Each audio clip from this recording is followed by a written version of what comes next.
उनकी शक्ति का क्या कहना, उनकी भक्ति का क्या कहना, उनकी शक्ति का क्या कहना, उनकी भक्ति का क्या कहना। दुनिया में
देखिए बाबा के दरबार में ढेरों सारा आशीर्वाद आया है।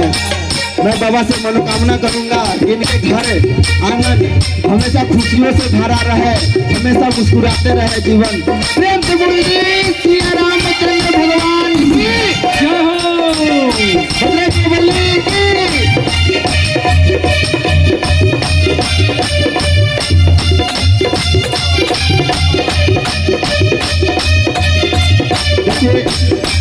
हमारे बड़े भैया, माननीय बड़े भैया सर्वेंद्र शर्मा जी के तरफ से ढेर सारा आशीर्वाद आया है। हमेशा खुशियों से इनका घर बना रहे। प्रेम तो बोलिए सच्चे दरबार की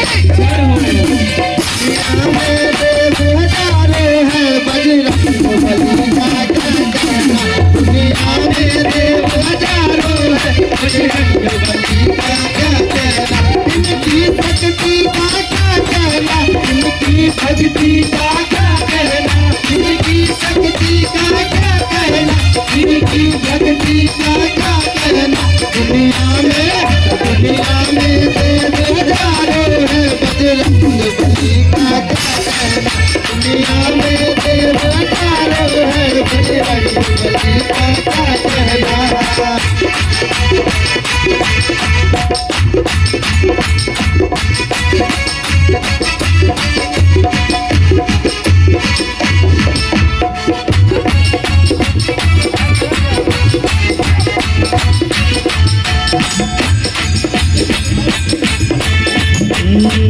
जब लक्ष्मण जी बेहोश हुए संजीवनी बूटी लाल गए, लक्ष्मण जी बेहोश हुए संजीवनी बूटी लाल दिए, जब लक्ष्मण जी बेहोश हुए संजीवनी बूटी लाल गए, लक्ष्मण जी बेहोश हुए संजीवनी बूटी लाल दिए। पर्वत को जहाँ क्या कहना दुनिया को दुनिया